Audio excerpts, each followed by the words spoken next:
Hello and welcome to Hinterland Online. It's the Sunday after Christmas. I hope you had a great Christmas. We are online for the entire month of January. We'll be back the first Sunday in February. And welcome to my office as well. You might be able to tell it's in a bit of a state of disarray at the moment. I'll show you around just real quick. It's kind of a train wreck in here. But yeah, we got a lot going on, doing a bit of painting and whatnot, and replacing some light fixtures and things like that. I've been in this office for, well, I suppose, almost 17 years now. I never really moved in. So that's what I'm doing, making it the way I would like it to be, because I spend a lot of time in here. And my daughter-in-law, Talia, came up with a great idea. She said, well, why don't you record from your office and people can see the progress you make over the course of the month? So we'll see how that goes. And we are, for the next 5 weeks, we're going to be going through a series on the prodigal son. I read a book by Timothy Keller. I was looking through my files and records about 10 years ago, and it was called, or is called, I'm sure it's still available, called The Prodigal God. And that book definitely shaped the way I understand this parable. And it will definitely influence this series. So if you read the book, plan to read the book, you'll probably hear some of the same things. When you put a puzzle together, you start out and you work around the edge, things like that.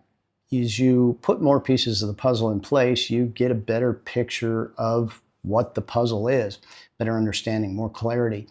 And when I approach Scripture, I kind of see study in the same light. I find pieces of the puzzle and put them in place and gain a clear picture of a passage of Scripture. And some of the very interesting pieces of that puzzle are historical and cultural. And we'll definitely be pulling some of those out as we go through this series. We're going to read from Luke chapter 15, and we're going to read verses 1 through 3, and then verses 11 through 32. And I've got them on my screen right here, so I'm just going to read off the screen. We'll start in Luke 15, verses 1 through 3, then we'll jump over to 11:32. But this is what they say. It says, now the tax collectors and sinners were all drawing near to him. And the Pharisees and scribes complained, saying, this man receives sinners and eats with them. So he told them this parable, saying, then he said, a man had 2 sons. The younger of them said to his father, Father, give me the share of the property that belongs to me. So he divided his living among them. Not many days later, the younger son gathered all together and took his journey into a far country, and there he squandered his property in reckless living. And when he had spent everything, a severe famine arose in that country, and he began to be in need. So he went and joined himself to a citizen of that country, who sent him into his fields to feed pigs. And he would gladly have filled his stomach with the pods that the pigs ate, but no one gave him anything. When he came to himself, he said, how many of my father's hired servants have more than enough bread, but I perish here with hunger? I will arise and go to my father and say to him, Father, I have sinned against heaven and before you. I am no longer worthy to be called your son. Make me like one of your hired servants. Verse 20, he arose and came to his father, but while he was still a long way off, his father saw him and was moved with compassion and ran and fell on his neck and kissed him. And the son said to him, Father, I have sinned against heaven and before you. I am not worthy to be called your son. But the father said to his servants, bring out the best robe and put it on him. Put a ring on his hand and sandals on his feet. Bring the fatted calf and kill it. Let us eat and celebrate. For this son of mine was dead and is alive again. He was lost and is found. And they began to celebrate. Now his older son was in the field. As he came and drew near the house, he heard music and dancing. He called one of the servants and asked what these things meant. The servant said to him, your brother has come, and your father has killed the fattened calf because he has received him safe and sound. He was angry and would not go in. Therefore his father came out and pleaded with him. He answered his father, lo, these many years I have served you. I never transgressed your command, yet you never gave me a goat so that I might celebrate with my friends. But when the son of yours came, he has devoured your living with prostitutes. You killed the fatted calf for him. The father said to him, Son, you are always with me, and all that I have is yours. It was fitting to celebrate and be glad, for this brother of yours was dead and is alive again, and was lost and is found. Most of the time, when we read this parable, we probably concentrate on the younger brother and the one who's called the prodigal son. We even call the parable, it's even called the parable of the prodigal son. But there are two brothers in this parable. There's the brother, or the father and the two brothers. And one brother is just as important as the other. And each son in this parable is living in an illusion of independence. They just go about it in two different ways.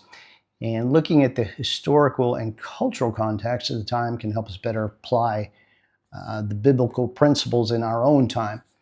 In the parable, we have the younger brother, the older brother, and Jesus is telling this story to a group of people. And these two brothers correspond directly with the people he's speaking to. And we read about the first group in the first 3 verses we've read today. There's the tax collectors and the sinners, and there's also the scribes and the Pharisees.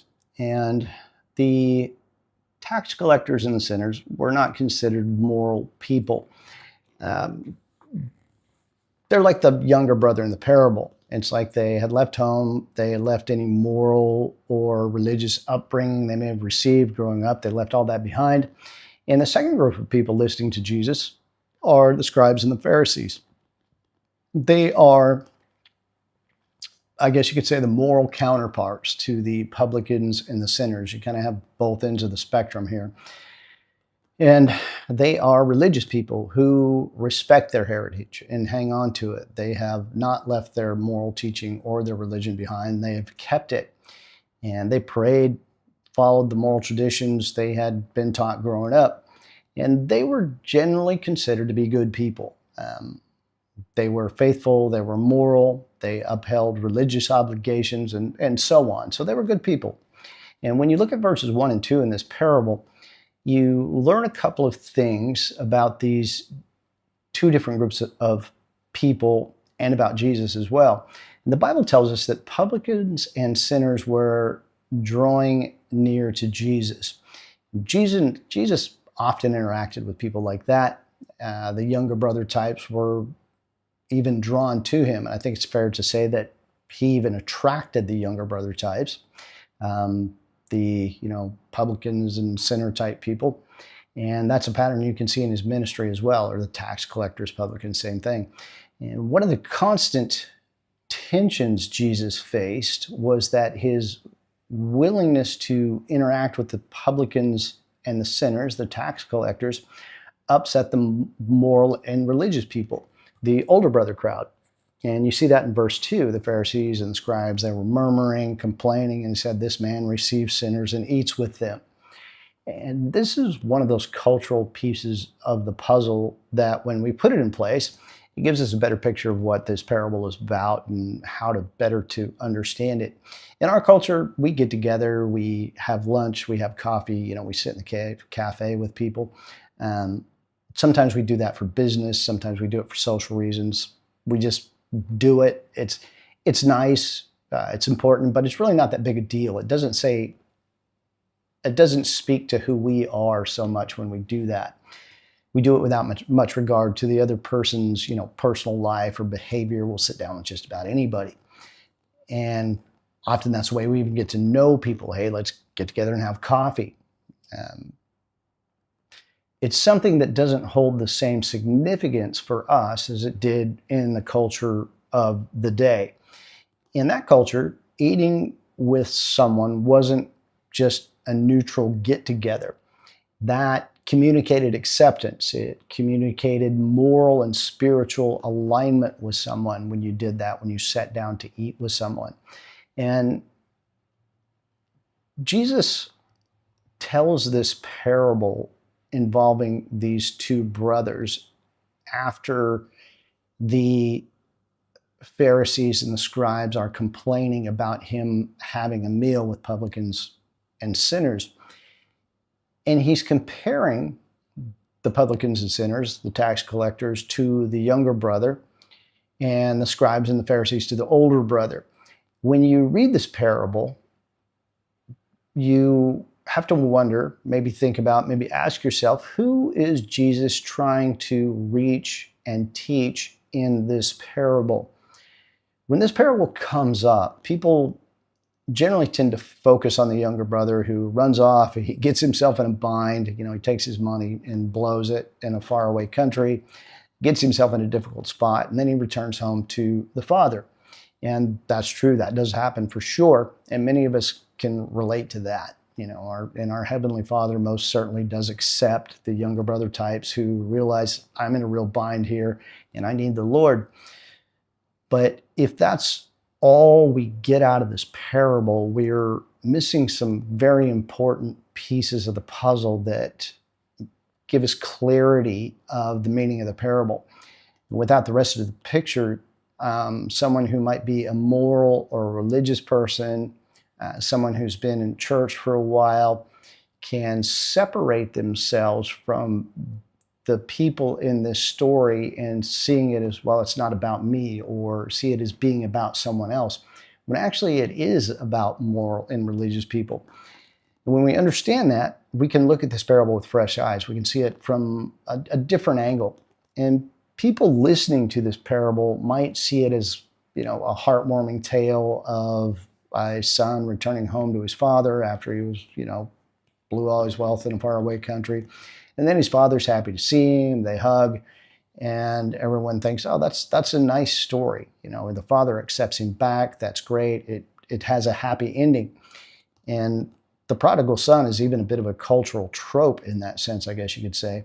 But in reality, the publicans, or the Pharisees listening to this understood what we often miss, the scribes and the Pharisees. They know the point isn't the younger brother. They understand that Jesus is actually addressing them in this parable, and they would have been infuriated by this.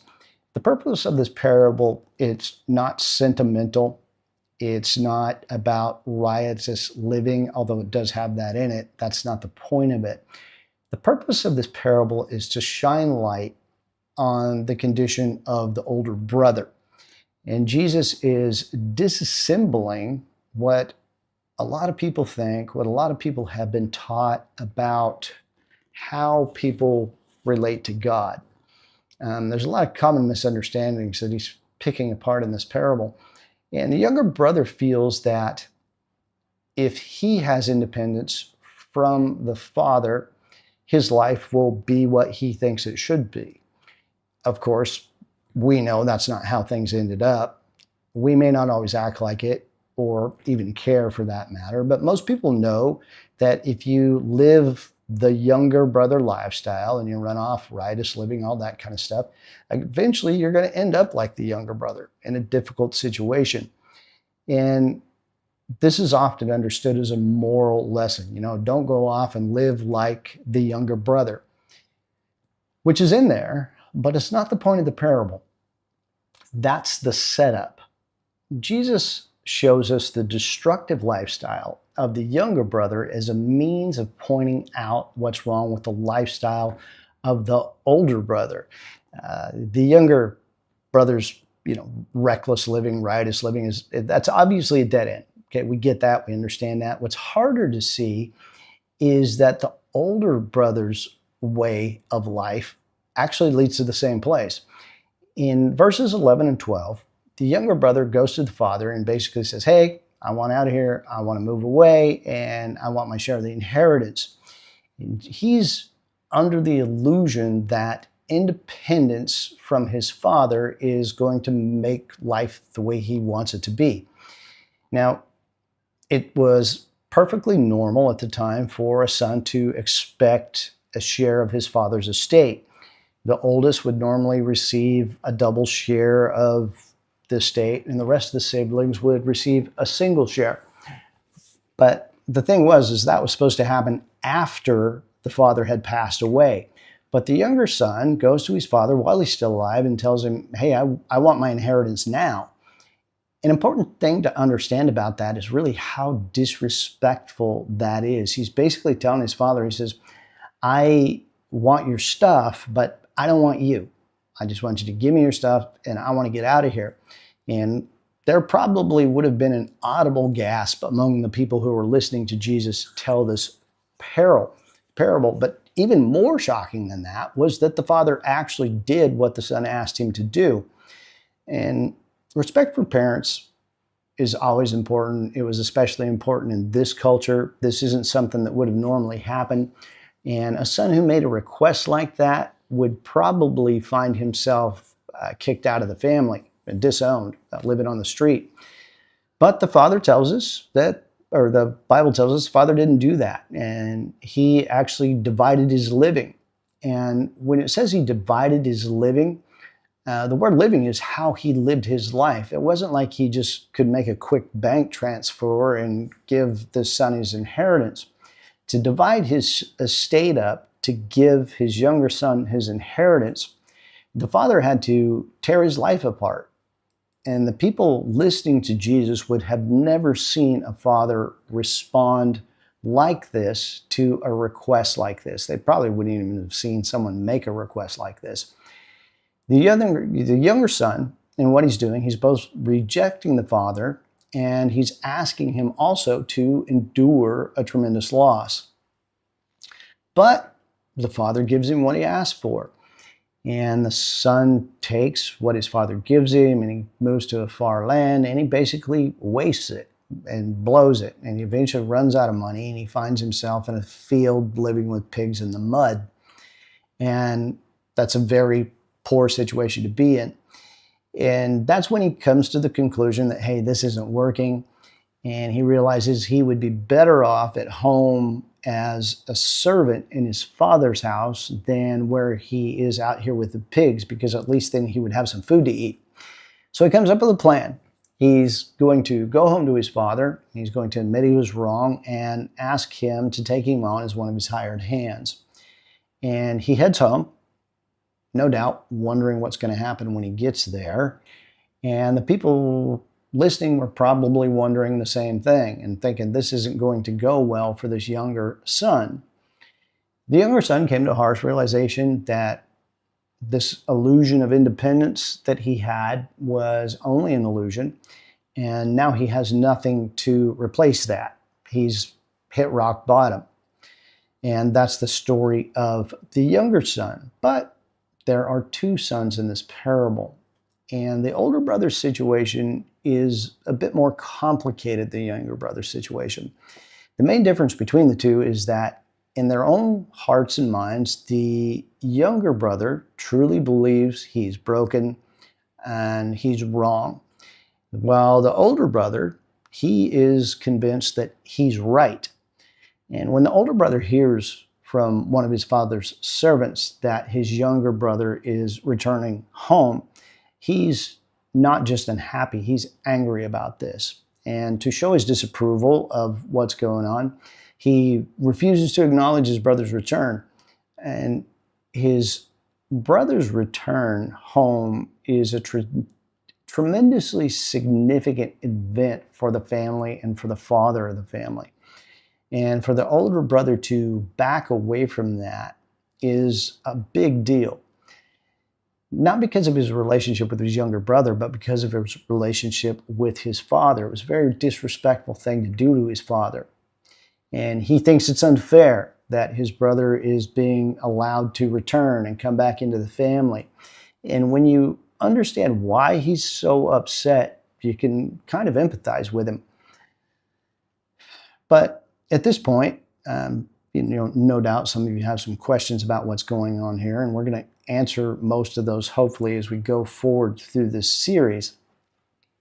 And as Jesus tells this parable, everyone listening also has questions about what's going on here. And they're probably wondering what's going to happen next as Jesus tells about the older brother staying outside and not going into his family. They're wondering, will the family be reconciled? Will the older son forgive the younger son? But the interesting thing about this parable is Jesus never answers those questions. He just leaves it hanging. He intentionally leaves the tension unresolved, and there's a reason for that. This parable is supposed to be unsettling. It's not supposed to have a happy ending, because the son coming home is not the ending.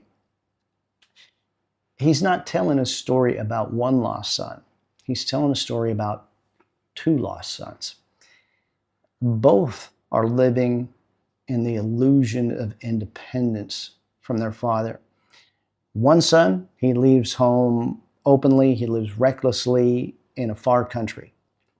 The other never leaves, but relationally, he is just as far away from his father as the younger brother.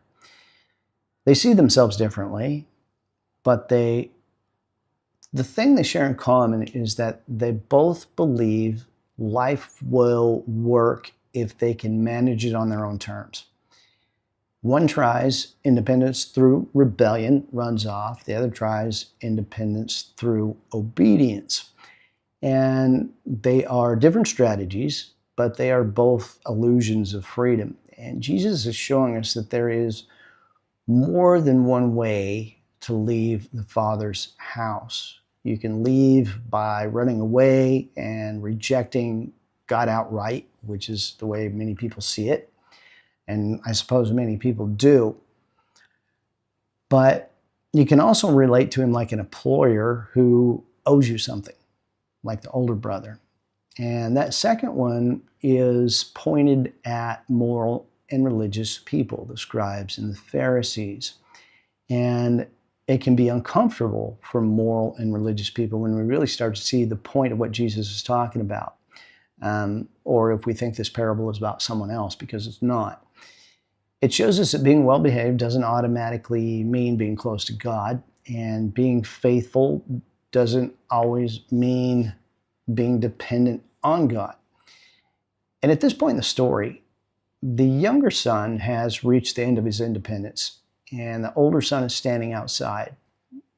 He's angry, he's distant, he's entitled, and he's convinced that he's right. And then that's where Jesus stops the story. Because the real question isn't about the two brothers. It's about the people listening to the parable. It's about the people reading the parable today. And I want you to ask yourself, where do you see yourself in this parable right now? Are you trying to make life work without the Father by running from him? Or are you trying to make life work by doing everything right? Both paths seem to promise freedom, but they're only an illusion. Both sons are separated from their father. And where do you see yourself in the story? And I know there's probably a lot of questions you might have right now, and we're going to answer those as we go through this series. But our eternal principle for today is independence from God promises freedom, but it produces isolation and loss. And that's the case for both brothers in this parable. Independence from God promises freedom, but produces isolation and loss. And we're going to go through Grow, Live, Go, just like we do every week, give you some ways that you can take what we talked about today and apply it in your own life. And Grow today is awareness before change. Growth begins with clarity. You have to know where you need to grow before you can do it. So this week, ask yourself and the Lord prayerfully, honestly, where am I making decisions on my own? Where am I making decisions that are independent from the Lord? And look at a specific area where that might be the case. We all are probably doing that somewhere. It might be work, money, control, relationships, maybe approval, be any one of those things. And then live is practice dependence, not performance. Practice dependence, not performance.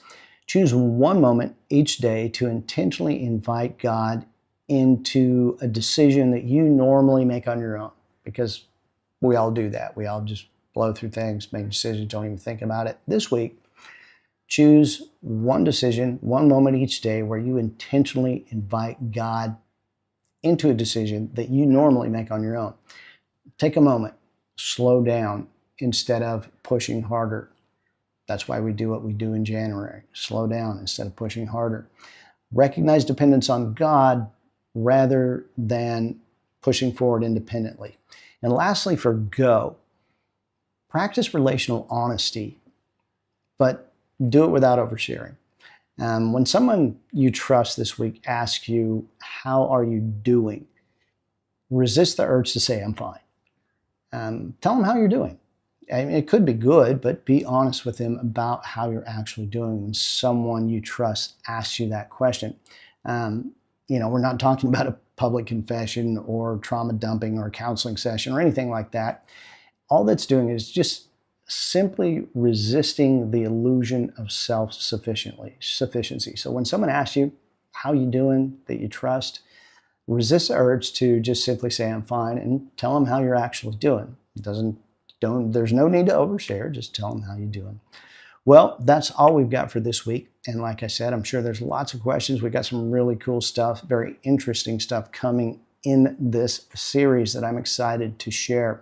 And hopefully this office will look better and better as we go through the series. But I look forward to speaking with